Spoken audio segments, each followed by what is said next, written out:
सेवक पंडित Manmohan Jha gamma, Samajwadi party, जिला उपाध्यक्ष गाजियाबाद, प्रभारी साहिबाबाद विधानसभा। अब आप देख रहे हो कि चुनाव नजदीक है और ये चुनाव आप जनता के हाथों से चुने हुए प्रतिनिधि आपके प्रदेश के विकास में चार चांद लगाएंगे,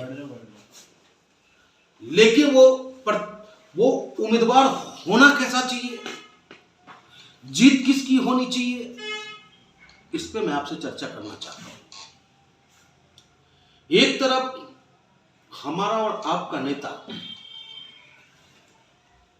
जो हर चेहरे पे मुस्कान लाना चाहता है, जो व्यक्ति की सोच है कि अंधियारे सुरंग में मैं प्रकाश पहुंचा दूं, वो नेता हम सबका नेता आदरणीय अखिलेश यादव जी। और दूसरी तरफ वो लोग हैं जो सिर्फ झूठ, फरेब और मक्कारी के दम पर सत्ता को प्राप्त करना चाहते हैं। निर्णय हमें और आपको लेना है। अभी चंद दिनों में कई ऐसी घटनाएं घटी जो कहीं ना कहीं वो घटनाएं प्रायोजित, सोची समझी रणनीति का एक हिस्सा। आप कहेंगे मैं ऐसा कह क्यों रहा हूं? क्योंकि साथियों 5 राज्यों में चुनाव है और उस 5 राज्यों में सबसे प्रमुख चुनाव जो देश की राजनीति को तय करता है, देश की राजनीति में और राजनीति की दिशा को बदलने का निर्णय लेता है, वो प्रदेश एक ही है। वो प्रदेश है आपका, हमारा, सबका उत्तर प्रदेश। लेकिन जिससे मुकाबला है, एक तरफ वो बेटा है आपका जो ये चाहता है कि हमारी बूढ़ी मां बाप को पेंशन मिले, हमारे बूढ़े मां बाप तीर्थ यात्रा पे जाएं, उनका खर्चा सरकार उठाती है।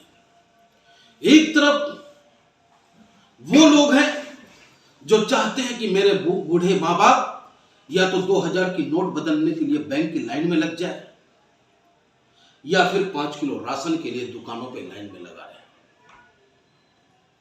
एक तरफ हमारा नेता आदरणीय अखिलेश यादव जी ये कहते हैं कि नौजवानों, हम तुम्हारे हाथ में काम देंगे, तुम्हारे हाथ में भिक्षा नहीं देंगे, तुम्हारे हाथों में वो ताकत देंगे कि तुम अपनी कमाई से अपने परिवार की परवरिश करो।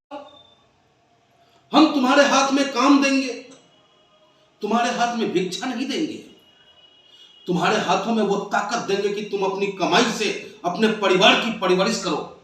और दूसरी तरफ जो बैठा सरकार है वो ये कहता है कि मैं तुम्हें भिखारी बनाऊंगा, तुम्हें 5 किलो अनाज दूंगा और तुम भिखारी बनकर के हमारा जिंदाबाद करो। इससे भी जब उसकी बात नहीं बनी उन लोगों की जो मक्कार हैं, फरेबी हैं, झूठे हैं, जुमलेबाज हैं, सिर्फ मक्कारी के नाम पर सत्ता प्राप्त करते हैं, जिनके पूर्वजों ने देश की आजादी में कहीं भी योगदान नहीं दिया। अगर देश में आजादी की योगदान की बात आएगी तो हमारे और आपके पूर्वजों ने योगदान देने का काम किया। इन लोगों ने तो उस वक्त में भी माफी मांगने का काम किया। लेकिन आज ये जब देश में कोई कमी आती है, प्रदेश में कोई कमी आती है, तो वो पिछले 70 साल को गिनाते हैं। और जब देश को बेचने की बारी आती है, BSNL ले लो, LIC ले लो, रेलवे ले लो, सारी संस्थाएं बेचने की जब बारी आए तो ये बेच के आपको खत्म कर देंगे। आरक्षण की बात, बाबा भीमराव अंबेडकर जी ने आरक्षण दिया। आरक्षण क्यों दिया? आरक्षण इसलिए बाबा भीमराव अंबेडकर ने जी दिया कि जो दबे कुचले लोग हैं, जो पिछड़े लोग हैं, उनको आगे बढ़ने का मौका मिले। लेकिन हम और आप इनकी झांसा को समझ नहीं पा रहे। जब सारी सरकारी संस्थाएं बिक जाएंगी तो आप आरक्षण को लेके अचार डालोगे क्या? राइट। जब देश में सरकारी नौकरियां ही नहीं होंगी तो उस आरक्षण का क्या लाभ? कोई लाभ नहीं। तो ये सरकार न पिछड़ों का, न अगरों का, न दबों का, न कुचलों का, ये सरकार सिर्फ और सिर्फ सत्ता प्राप्त करने के लिए, इस सरकार को सिर्फ कुर्सी से प्यार है, बाकी अन्यथा किसी चीज से। अब मैं बात करता हूं आपको चंद दिनों घटी घटनाएं पंजाब में जो घटनाएं घटी, मैं मानता हूं कि वो गलत हुआ है। मैं मानता हूं कि देश का प्रधानमंत्री देश की आन बान और शान होता है। देश की प्रधानमंत्री की तरफ उठने वाली हर उस उंगली को काट देनी चाहिए जो हमारे देश के प्रधानमंत्री पे उंगली उठाता हो। लेकिन मैं पूछना चाहता हूं, क्या मेरे देश के प्रधानमंत्री इतने कमजोर हैं? क्या मेरे देश की सुरक्षा कवच इतना कमजोर है? पहली बैठक में नौकरी देने का काम करूंगा,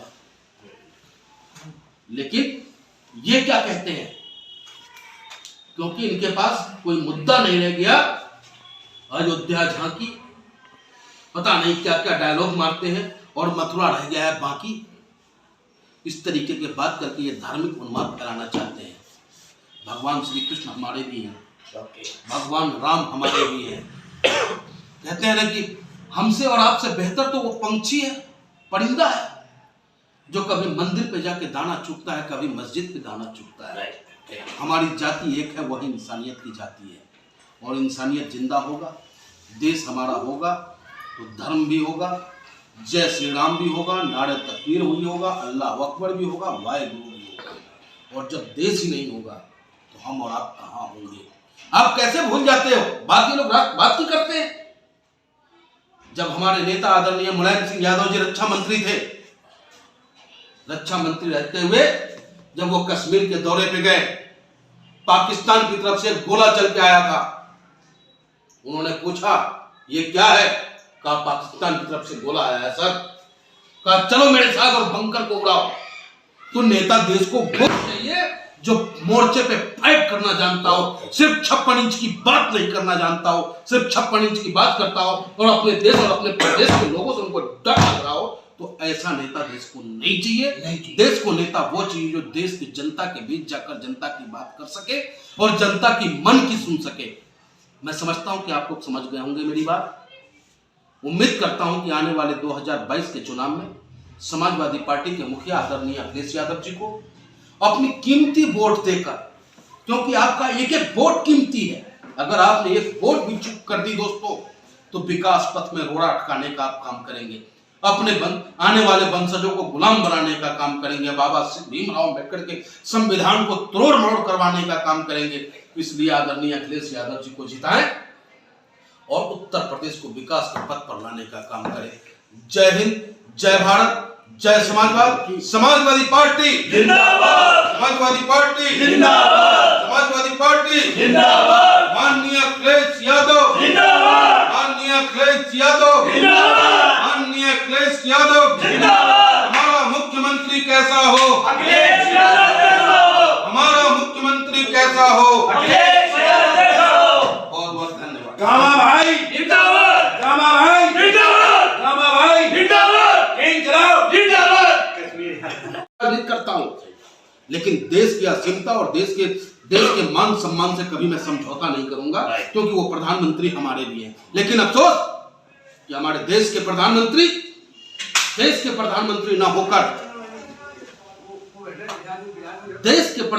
ना होकर हमारे ये सिर्फ भारतीय जनता पार्टी के प्रधानमंत्री बनकर रहना चाहते हैं। अरे कैसे आप भूल जाते हैं? आप उस पंजाब में जा रहे थे रैली करने, जिस पंजाब का बच्चा बच्चा किसान आंदोलन को लेकर के सालों सड़कों पर बैठा रहा। कैसे आप उम्मीद कर सकते हैं कि उस पंजाब का किसान, पंजाब का नौजवान आपकी रैली में आपका भाषण सुनने आएगा? तो कहीं ना कहीं राजनीति से प्रायोजित यह घटना था। और मैं अपने प्रदेश के नौजवानों से अपील करूंगा, माता बहनों से अपील करूंगा कि देश का सम्मान सबका सम्मान है। देश के सम्मान के साथ समझौता हम भी नहीं करते, आप भी मत करना, लेकिन जुमलेबाजी और झांसे में मत आना, क्योंकि प्रदेश का विकास पथ रुक चुका है, विकास का रथ रुका पड़ा है। प्रदेश में सिर्फ जातवाद, झूठ और सच की पे आपको खड़ा उतरना है। एक तरफ आदरणीय अखिलेश यादव जी कहते हैं कि आप हमें ताकत दो, मैं आपको 300 यूनिट बिजली फ्री देने का काम करूंगा। आदरणीय अखिलेश यादव जी कहते हैं कैबिनेट की पहली बैठक में नौकरी देने का काम करूंगा।